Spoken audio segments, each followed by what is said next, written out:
Assalamualaikum warahmatullahi wabarakatuh. Perkenalkan, nama saya Niken Nur Fitri Asari dari kelas B5 dengan NIM 040403231231. Di sini saya akan mempresentasikan sedikit peta konsep mengenai konsep dasar filsafat dakwah yang sudah disampaikan oleh pemateri kelompok 1 tadi.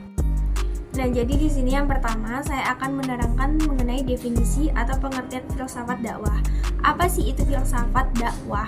Filsafat itu adalah ilmu yang mempelajari cara kerja manusia berpikir.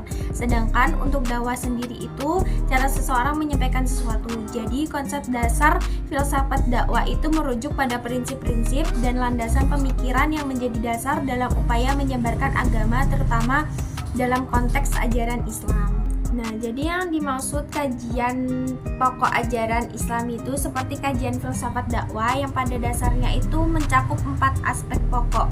Yang pertama, itu tentang apa yang harus diyakini umat Islam. Yang kedua, tentang siapa yang meyakini Tuhan. Yang ketiga, di mana manusia itu berada. Dan yang terakhir, keempat, yaitu sikap dan tindak tanduk manusia baik terhadap Tuhan, alam, dan manusia itu sendiri.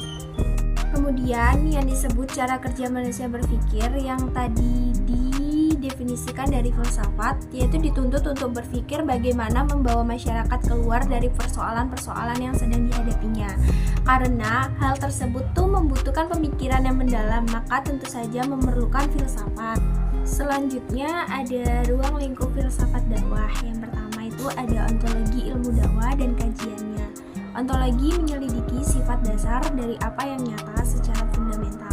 Yang kedua, ada epistemologi filsafat dakwah, usaha seseorang untuk menelaah masalah-masalah objektivitas, metodologi, sumber, serta validaritas pengetahuan. Yang ketiga, ada aksiologi dakwah, yaitu teori tentang nilai. Nah, yang terakhir ada hakikat dakwah, yaitu hakikat filsafat itu ialah berpikir dengan tertib, bebas, mendalam, sampai ke akar-akarnya. Baik, untuk poin yang ketiga di sini ada dasar pemikiran filsafat dakwah. Apa sih dasar pemikiran filsafat dakwah? Terkait dengan dasar pemikiran, munculnya filsafat dakwah, Sulistyanto menjelaskan beberapa hal yang diantaranya. Al-Quran menuntun manusia untuk berfilsafat, Al-Quran mengajak manusia untuk berdialog, baik dengan alam maupun dirinya sendiri, dan Al-Quran menghargai penggunaan akal. Mungkin pemaparan dari Al-Quran berpoin berfilsafat itu karena Al-Quran itu menyajikan banyak ayat yang memperdalam pemikiran filosofis tentang kehidupan, alam semesta, manusia, tujuan, hidup, keadilan, kebenaran, dan banyak lainnya. Nah, Al-Quran tuh menantang manusia untuk merenungkan makna eksistensialnya dan metafisika serta untuk mencari pemahaman yang lebih dalam tentang keberadaan dan peran manusia dalam alam semesta. Lalu Al-Quran mengajak kita untuk berdialog. Kenapa? Karena Al-Quran itu seringkali menggunakan gaya bahasa yang mengundang dialog seperti ceramah dan refleksi. Manusia diajak untuk merenungkan, bertanya, mencari pemahaman, dan berdialog dengan Allah Subhanahu wa Ta'ala serta dengan diri sendiri. Kalau diri sendiri itu mungkin seperti kita curhat kepada Allah tentang melalui doa-doa yang kita lantunkan setiap kita sehabis sholat. Nah, dialog ini tuh merangsang proses intelektual dan spiritual manusia untuk mencapai pemahaman yang lebih baik tentang kebenaran dan makna kehidupan itu sendiri. Terus yang terakhir, Al-Quran menghargai penggunaan akal. Kenapa? Karena Al-Quran menghargai akal sebagai salah satu anugerah dari Allah Subhanahu wa Ta'ala kepada manusianya. Manusia diajak untuk menggunakan akalnya dalam memahami ayat-ayat Al-Quran, dalam memahami kehidupan sehari-hari, serta dalam mengambil keputusan yang bijaksana.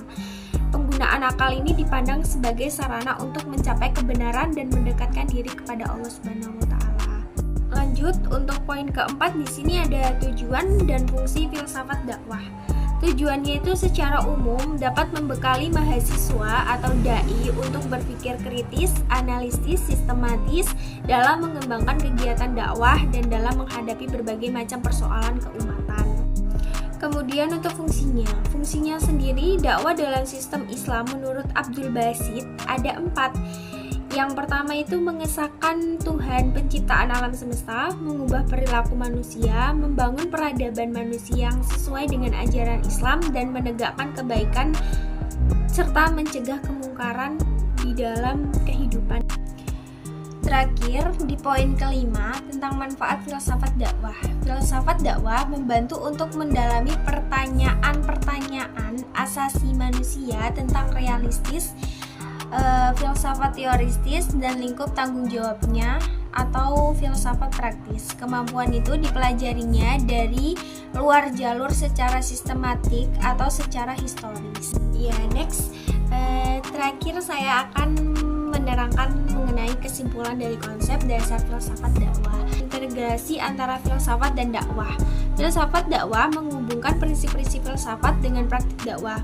Ini tuh menunjukkan bahwa dakwah tuh tidak hanya bersifat praktis, tetapi memiliki dasar-dasar pemikiran yang kuat. Agar kita tuh berdakwah kan kita juga mengambil dari beberapa sumber tertentu, tidak asal mengucap untuk menyebarkan ajaran-ajaran yang tidak kita tahu kan. Jadi kita harus memerlukan beberapa sumber. Lalu pemahaman yang mendalam. Kenapa? Karena konsep ini tuh menekankan pentingnya memiliki pemahaman yang mendalam tentang ajaran Islam dan prinsip-prinsip filsafat yang mendasarinya. Hal ini juga memungkinkan para dai dan mubalik itu untuk menyampaikan pesan-pesan Islam secara lebih efektif. Terus ada penekanan pada akal dan pemikiran kritis. Filsafat dakwah ini bisa mendorong penggunaan akal dan pemikiran kritis dalam menyampaikan pesan-pesan Islam atau ajaran-ajaran Islam.